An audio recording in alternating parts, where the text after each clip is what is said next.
Hi guys, welcome back to Legend of the Coast. I'm Mark, and today I'll be showing you a deck tech on GRIXIS Pyromancer for Modern, an offshoot of the popular deck tech Mardu Pyromancer.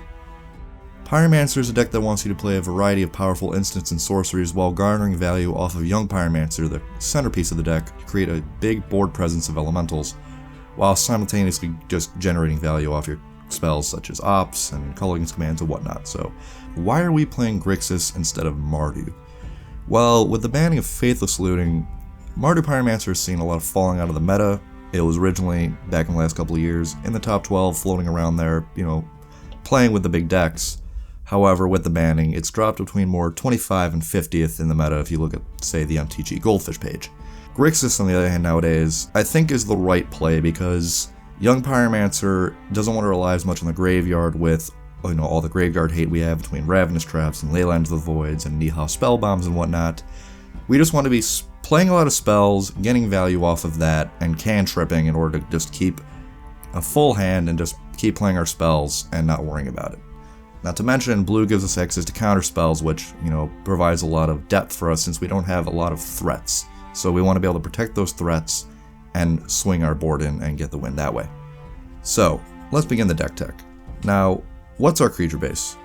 Our creature base is 3 Gurmag Angler, 3 Snapcaster Mage, 4 Young Pyromancer, and we play 2 Planeswalkers in the main deck, which is the Royal Scions. Now, obviously, 4 Young Pyromancer has to be in the deck, it's a staple. You play Young Pyromancer turn 2, you play spells for the rest of the game, you get so much value, create a huge board of elementals, and a lot of times the opponent just can't deal with it. Maybe we'll have a Gurmag Angler and we'll swing in that way.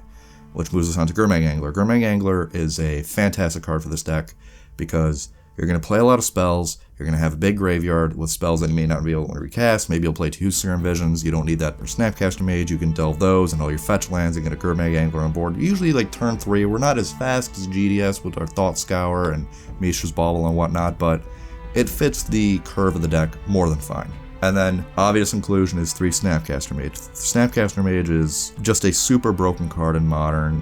Play it for 2 mana, get back a kill spell, get back a cantrip, get back a lightning bolt to finish off the opponent. It's an amazing card. I mean, you can understand why it's around $50 per card for that reason. And then 2 Royal Scions. Now, Royal Scions is a perfect card for the deck. It lets you dig a lot more for that threat or removal spell you might need with its first tick up. It starts out at a high loyalty, so it's hard to not destroy without using, say, Dreadbore or Hero's Downfall. And then the combination of Royal Scions ticking up to give Gurmag Angler +2/+0, First Strike and Trample is hilariously broken. You'll see it in GDS.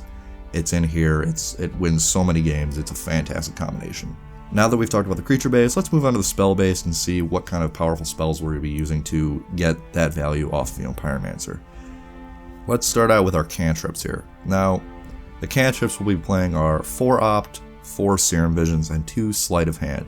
Now, I think the most important thing to talk about is why we're not including Thought Scour in the deck, because Thought Scour is a great way to turn on Gurmag Angler very quick. Now, I think that Thought Scour is not as good in this deck because we don't want to be playing Snapcaster Mage to get target cards that we mill over. We just want to be getting value that way. I don't think it's a good idea to just play Thought Scour and mill over that card we might want with like Serum Visions, because we're very, say if we mill over that Gurmag Angler and we don't hit it the rest of the game, it's going to be really bad for us because we're going to have to hit a Culligan's Command, whereas in like GDS, they play 2 different threats of Death Shadow and Gurmag Angler, and as long as they hit 1 with Temur Battle Rage and Stubborn Nile, they'll probably be good for the rest of the game.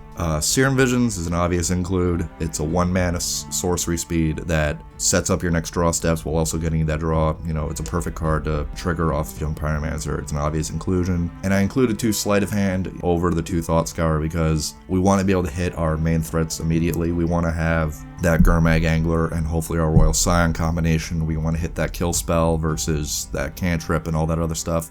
We want to make sure I hit our cards and we don't want to mill it over. So Sleight of Hand is a good inclusion in the deck at 1 mana. Now let's move on to Disruption. Disruption is important in black because with all these decks running around like Amulet Titan and Urza and whatnot, we want to make sure we take out that Primeval Titan. We want to make sure we take out that Urza. We want to make sure we take out the important card in their hand. So we want to play 4 Inquisition of Kozilek and 2 Thoughtseize to give ourselves a little bit more advantage, give ourselves a little bit more time to get our thing on board. Say if they have a kill spell and we have a Pyromancer, we want to protect it that way. Let's move on to removal. So what we'll be playing is 2 Fatal Push, 1 Terminate, 1 Dreadbore, 2 Culligan's Command, and 4 Lightning Bolt.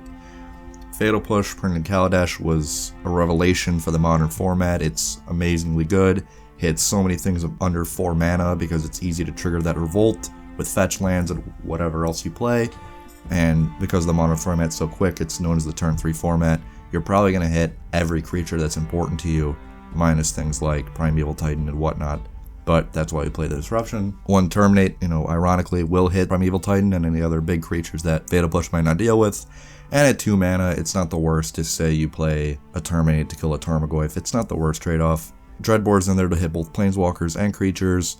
Oko's on the format, hopefully not for long, but, we gotta make sure we deal with a turn 2 Oko or any other important Planeswalkers such as Liliana the Veil. Now, moving on to Culligan's Command and Lightning Bolt. Culligan's Command and Lightning Bolt do serve well as removal. Culligan's Command and Lightning Bolt deal damage to any target, 2 and 3 respectively. So they can hit that Teferi or other creature that you might want to kill. However, they serve more as utility cards. Culligan's Command can rebuy your threat from the graveyard if you remove it in a deck like Jund. It can destroy an artifact, so in the Urza decks, it's very important to play. And it can also just make your opponent discard a card if they say have 1 more card in hand and you want to get rid of it. It's good that way as well. And then Lightning Bolt is a fantastic card in the deck. It's a removal spell, it hits Planeswalkers, and honestly, it wins so many games because you can just play Lightning Bolt, Snapcaster Mage, and Lightning Bolt again for 6 damage.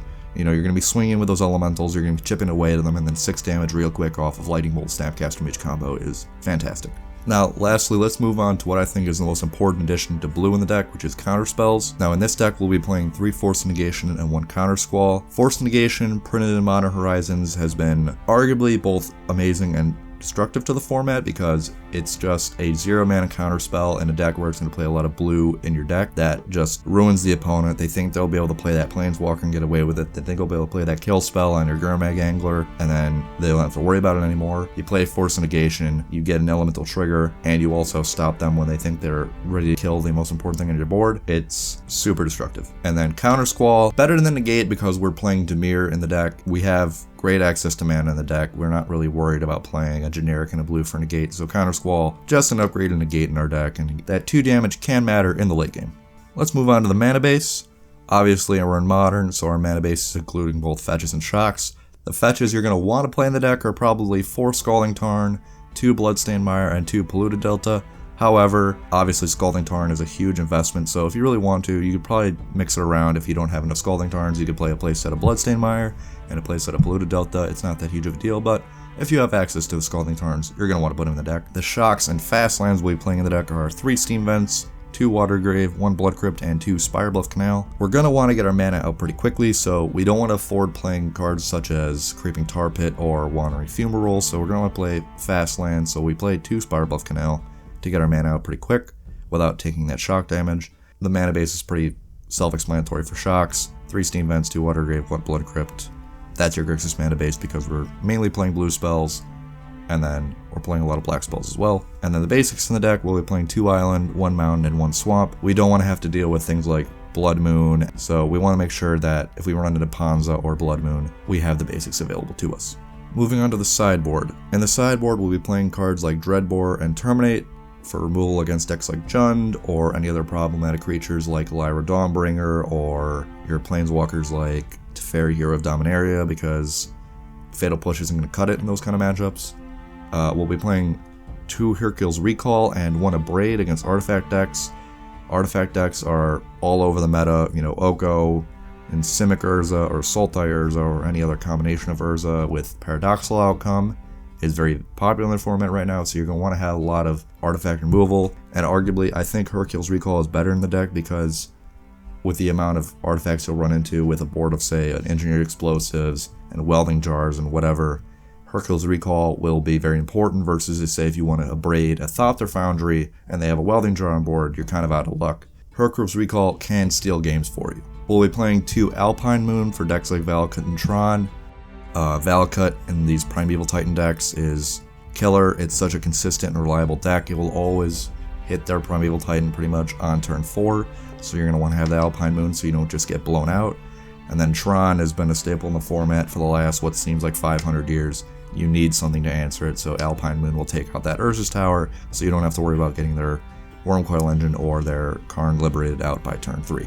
We'll be playing Nihil Spellbomb for graveyard decks as a 2-of. You know, graveyard decks aren't super popular at the moment because of the banning of Faithless Looting, but they're still running around things like Crabvine, so you're going to want Nihil Spellbomb to deal with them. 2 Collective Brutality for life gain and further disruption. We don't have the biggest access to life gain in the deck, so Collective Brutality is a good combination of a little bit of life gain, a little bit more disruption, even more kill spells for targeted creatures like Land War Elves and stuff like that, so that's a good option. We'll be playing Plague Engineer for humans. Humans has been in the format for the last couple of years. You need to make sure you slow them down with cards like Plague Engineer to both keep their creatures a little bit smaller and incentivize them from not swinging in with that Champion of the Parish that might just die to the Death Touch. And then lastly, we'll be playing 2 Spell Pierce for decks like GDS and other smaller tempo decks that won't expect you to counter their spell for 1 mana. GDS has been in the top 3 decks the last couple of months. It's a very popular deck. You need to make sure you prepare for it. And that comes to the end of the deck. Thanks for watching, guys. If you liked the video, please hit the like button and subscribe for more deck techs and other videos in the future. And I hope you guys have a nice day.